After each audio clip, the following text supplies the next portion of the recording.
మరణం నుండి మన ప్రాణములను తప్పించి కరువులో మనల్ని సజీవులుగా కాపాడువాడైన మన యేసుక్రీస్తు ప్రభువారి నామంలో మీ అందరికీ నా హృదయపూర్వక శుభములు తెలియజేసుకుంటున్నాను. ఈరోజు మన ధ్యానం మత్తయి సువార్త 15వ అధ్యాయం 12 నుంచి 20 వచనాల వరకు. ఒకసారి చదువుదామా?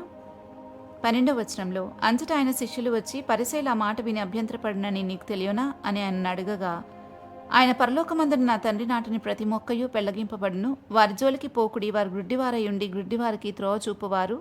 గ్రుడ్డివాడు గ్రుడ్డివానికి త్రోవ చూపినడలా వారిద్దరు గుంటలో పడుదురు కదా అనెను. అందుకు పేతురు, ఈ ఉపమాన భావం మాకు తెలుపుమని ఆయన అడగగా, ఆయన, మీరును ఇంతవరకు అవివేకులై ఉన్నారా?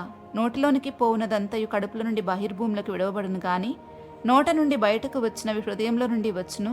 ఇవే మనుషును అపవిత్రపరచునని మీరు గ్రహింపరా? దురాలోచనలు, నరహత్యలు, వ్యభిచారములు, వేశ్యాగమనములు, దొంగతనములు, అబద్ధ సాక్ష్యములు, దేవదూషణలు హృదయంలో నుండియే వచ్చును. ఇవే మనుషుని అపవిత్రపరచును గాని చేతులు కడుక్కొనక భోజనం చేయుట మనుష్యుని అపవిత్రపరచదని చెప్పెను. ఇక్కడ పరిసయ్యులు అభ్యంతరపడిన మాట ఏంటంటే, మీరు మీ పారంపర్యాచారం నిమిత్తమై దేవుని వాక్యం నిరర్ధకం చేస్తున్నారని ప్రభు వారిని గురించి మాట్లాడిన మాటను బట్టి వారు అభ్యంతరపడ్డారని శిష్యులు యేసు ప్రభుతో అన్నారు. అయితే ప్రభు వారి గురించి ఏం చెప్పారంటే, పరలోకమందున నా తండ్రి నాటని ప్రతి మొక్కయు పెళ్లగింపబడును అని. వారి జోలికి పోవద్దు అని ఆ శాస్త్రులు పరిసయ్యుల గురించి చెప్తూ వారిని గుడ్డివారుగా పిలిచారు. ఇక్కడ శాస్త్రులు పరిసయ్యులు సాధారణ మానవ మనస్తత్వాన్ని ప్రతిబింబిస్తున్నారు, అంటే రిఫ్లెక్ట్ చేస్తున్నారు. నేను ఎందుకు ఇలా అంటున్నానంటే, ఎవరైనా మనల్ని కరెక్ట్ చేస్తే, నువ్వు చేసేది తప్పు అని ఎవరైనా చెప్తే ఒప్పుకోవడానికి అస్సలు ఇష్టపడం. ఎందుకంటే అది మానవ నైజం. అక్కడే చాలా మందికి క్రైస్తవ్యం అంటే ఇష్టం ఉండదు. ఎందుకంటే మనం పలికే సత్యంలో మనసు మార్చుకోమని చెప్పినప్పుడు మనుషులకి ఏదైనా మార్చుకోవడం ఇష్టమే, కానీ మనసు మార్చుకోవడం అంటే చాలా కష్టం. అలాగే అందరూ అభ్యంతరపడినట్లే ఇక్కడ శాస్త్రులు పరిసయ్యులు కూడా యేసుప్రభువు చెప్పిన మాటకు అభ్యంతరపడ్డారు. ఈ విషయాన్ని శిష్యులు యేసుప్రభుకి చెప్పినప్పుడు ఆయన ఈ మాట పలికారు, పరలోకమందున నా తండ్రి నాటని ప్రతి మొక్కయు పెళ్లగింపబడును అని. ఈ విషయాన్ని కొంచెం లోతుగా అర్థం చేసుకోవాలంటే మత్తయి సువార్త 11వ అధ్యాయం 6వ వచనంలో ప్రభు ఒక మాట అంటారు, నా విషయమై అభ్యంతర పడనివాడు ధన్యుడు అని. ఎవరు అభ్యంతర పడకుండా ఉంటారో వాళ్ళు పెళ్లగింపబడకుండా ఉంటారు. అంటే ఎందుకంటే దేవుడు నాటినవి ఫలిస్తాయి. ఈ విషయాన్ని మనం గోధుమలు గురుగుల ఉపమానంలో చూశాము. దేవుడు నాటేవి మంచి విత్తనాలు గనుక మంచి ఫలాన్ని ఇస్తాయి. శత్రువు నాటిన వాటిని గురుగులు అన్నారు. అవి ఎందుకు పనికిరావు. అలాగే ఇక్కడున్న శాస్త్రులు పరిసయ్యులు పనికిరాని వాటికి ఎక్కువ ప్రాధాన్యతనిచ్చి దేవుడు పలికిన వాటిని పట్టించుకొని వారుగా ఉన్నారు. పనికిమాలిన చెట్టు కాని ఫలంను ఫలించును అని, పనికిమాలిన చెట్టు మంచి ఫలంలో ఫలింపనిర్దని మత్తయి సువార్త 7వ అధ్యాయం 17-19 వచనాల్లో మనం చూస్తాం. ప్రతి వ్యక్తి జీవితంలో ప్రభు చూసేది ఇదే, మనం ఎటువంటి ఫలాన్ని ఇస్తున్నామో అని. పనికిరాని సంగతులను బట్టి వాటికి ప్రాధాన్యతనిస్తే మన ఫలం కూడా పనికి రాకుండానే ఉంటుంది. కాబట్టి మనం జాగ్రత్తగా ఉండాలి. దేవుని మాట ఏదో, శత్రువు మాట ఏదో గుర్తుపట్టగలిగేలాగా ఉండాలి. దేవుని ఆత్మ ఏదో, శత్రువు ఆత్మ ఏదో మనం గుర్తుపట్టగలగాలి. ఇంకా మనం మంచి ఫలాన్ని ఫలించినట్లయితే ప్రభు నామం ఎంతో మహిమపరచబడుతుంది. యోహాను సువార్త 15వ అధ్యాయం 8వ వచనంలో, మీరు బహుగా ఫలించుట వలన నా తండ్రి మహిమపరచబడును, ఇందువలన మీరు నా శిష్యులగుదురు అని రాయబడింది. తండ్రి నాటిన ప్రతి చెట్టు మంచి ఫలాన్నే ఇవ్వగలదు. అవి మంచిదిగానే నాటబడింది కాబట్టి. ఫలించని ప్రతి చెట్టు తీసి అగ్నిలో పారవేయబడును అని రాయబడింది. ఇంకా 14వ వచనంలో ప్రభు అంటున్నారు, వారి జోలికి పోకుడి, వారు గుడ్డివారై ఉండి గుడ్డివారికి తోచూపువారై ఉన్నారు అని. ఈ విషయము చెప్పినప్పుడు పేతురు దాని అర్థమేంటో వివరించమని అడుగుతున్నాడు. ఎందుకంటే అప్పటి వరకు వారు కూడా కొన్ని ఆహార పదార్థాలు, కొన్ని అలవాట్లు వారిని అపవిత్రపరుస్తాయని ఈవెన్ శిష్యులు కూడా నమ్ముతున్నారు. అప్పటి వరకేం కాదు, అపోస్తుల కార్యాలు 10వ అధ్యాయంలో పేతురు ప్రార్థన చేసినప్పుడు అతను ఒక దర్శనం చూస్తాడు. ఆ దర్శనంలో అతనికి ఒక శబ్దం వినపడుతుంది. ఏమనంటే, పేతురు, నువ్వు లేచి ఆ జంతువులన్నిటినీ, ప్రాకు పురుగులను, ఆకాశ పక్షులను చంపుకుని తినమని. అయితే పేతురు, వద్దు ప్రభువా, నిషిద్ధమైనది, అపవిత్రమైనది ఏదైనాను నేనెన్నడూ తినలేదని చెప్తాడు. దీన్ని బట్టి మనకు అర్థమవుతుంది, ఈవెన్ శిష్యులు కూడా అదే మైండ్ సెట్తో ఉన్నారు. కానీ దేవుని ప్రేమించినందువలన వారు కొన్ని సంగతులను గ్రహించగలిగారు. ఆ తర్వాత పరిశుద్ధాత్మను పొందుకున్నారు గనుక పూర్తిగా కృప మీద ఆధారపడి బ్రతకగలిగారు. ఈరోజు మనకు కూడా చాలామందికి అనుమానం ఉంటుంది, ఇవి తినొచ్చా అవి తినొచ్చా అని.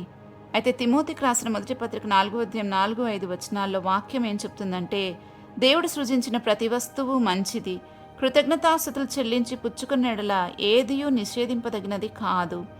ఏలయనగా అది దేవుని వాక్యం వలనను ప్రార్థన వలనను పవిత్రపరచబడుతున్నది అని. ఈ వచనాన్ని చాలా వివేకంతో అర్థం చేసుకోవాలి.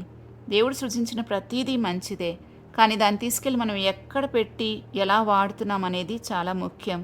ఒకవేళ మనకి ఏదైనా అనుమానం ఉండి మనం తినవలసి వచ్చినప్పుడు దేవుని వాక్యముతోనూ ప్రార్థనతోనూ దాన్ని పవిత్రపరచుకోవాలన్నది ఇక్కడ సూచిస్తున్నారు.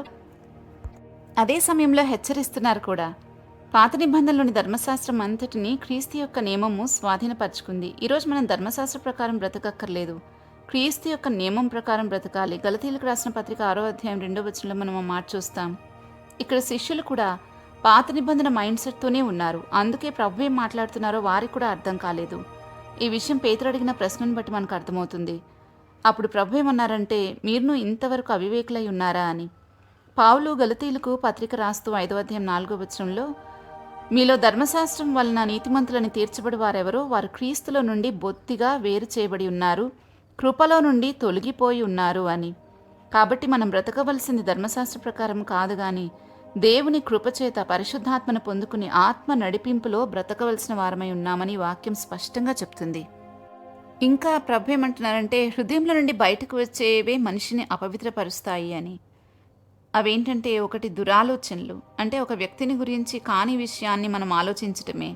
ఉదాహరణకు యేసుప్రభు వారు నీ పాపం క్షమించబడ్డాయి అని పక్షవాయువు గల వానితో చెప్పినప్పుడు అక్కడున్న శాస్త్రులు పరిసయ్యులు ఈయనెవరు పాపములు క్షమించడానికి, ఈయన దేవదూషణ చేస్తున్నారు అని వారి మనసులో అనుకున్నారు. అయితే ప్రభు అది గ్రహించి వారిని అంటున్నారు, మీరు ఎందుకు దురాలోచనలు చేస్తున్నారు అని. ఇది దురాలోచన అంటే. ఈ విషయాన్ని మనం మత్తయి సువార్త 9:4 చూస్తాం. ఇంకా నరహత్యలు, మనసులో ఎవరైనా ద్వేషించిన అది నరహత్యతో సమానమని ప్రభు 5వ అధ్యాయంలో కొండ మీద ప్రసంగంలో మనం చూస్తాం. ఇంకా వ్యభిచారములు, మోహపు చూపుతో చూసినా వ్యభిచారం చేసినట్లే అని అదే ప్రసంగంలో ప్రభు చెప్పారు. ఇంకా వేశ్యాగమనములు, అంటే వివాహేతర సంబంధాలు, దొంగతనము, అబద్ధ సాక్ష్యాలు, ఇవన్నీ ముందు హృదయంలో మొదలై తర్వాత బయటకు వస్తాయి. అందుకే ప్రభు అంటున్నారు, ఇవే మనుషులను అపవిత్రపరిచేవి అని. దేవుని దృష్టికి మనిషిని కలుషితంగా చూపించేది ఇదే. దేవుని సత్యం ఎప్పుడూ మానవ సాంప్రదాయాల కన్నా పైనే ఉంటుంది. ఆత్మలో అంధత్వం మనుషుల్ని దేవునికి దూరంగా నిలబెడుతుంది. కాబట్టి మన మనోనేత్రాలు తెరవబడాలని ప్రార్థించాలి. అప్పుడే ఆత్మ సంబంధమైన సంగతులు మనం అర్థం చేసుకోగలం. దేవుని మనసేంటో మనకు అర్థమవుతుంది. ప్రార్థించుకుందామా? మా తండ్రి, మా ఆత్మలను వెలిగించువాడా, నీకే స్తుతులు స్తోత్రాలు చెల్లిస్తున్నాం. ప్రభువా, మాతో మీరు మాట్లాడకపోయి ఉంటే మాకు ఈ సంగతులు అర్థమయ్యేవే కావు. మీ కృప ఏంటో ఎప్పటికీ అర్థం చేసుకోలేకపోయి ఉండేవాళ్ళం. వీరితో నేనేంటి మాట్లాడేదని మీరు అనుకోలేదు, కానీ ప్రతిరోజు ప్రతి క్షణము మాట్లాడుతూనే ఉన్నారు. ఎన్నో భవిష్యత్ విషయాలు, జరగబోయే సంగతులు తెలియచే మీ వంటి వారెవ్వరూ లేరని మిమ్మల్ని ఎంతగానో స్తుతిస్తున్నాం. ప్రభువా, మమ్మల్ని అపవిత్రపరిచేవి ఏవి కూడా మాలో ఉండనియొద్దు. మాలో నుండి వాటిని తీసివేసుకోవడానికి మాకు శక్తి చాలదు. అందుకే పరిశుద్ధాత్మ శక్తి కొరకు వేడుకుంటూ ఉన్నాం. ఆ శక్తిని ప్రసాదించండి. మమ్మల్ని అపవిత్రపరిచేవి మాకెంతో హానికరంగా ఉంటాయని తెలిసి కూడా వాటిని వదిలించుకోలేని వారిని జ్ఞాపకం చేసుకుని సహాయం చేయమని వేడుకుంటున్నాం. మేమెప్పుడూ మీ వెలుగులో మంచి ఆత్మీయ దృష్టిని కలిగి బ్రతకడానికి సహాయం చేయండి. ఈరోజు అంతట్లో మేము చేయ పనులన్నిటినీ మీరు ఆశీర్వదించండి. మీ రెక్కల చాటున మీ నీడలో మమ్మల్ని భద్రం చేయమని మా రక్షకుడు, మా ప్రభు అయిన యేసుక్రీస్తు నామంలో అడిగి వేడుకుంటున్నాము తండ్రి. ఆమెన్. రేపటి ధ్యానంలో మళ్ళా తిరిగి కలుద్దాం. అంతవరకు దేవుని కృప మనందరికీ తోడైండును గాక. ఆమెన్.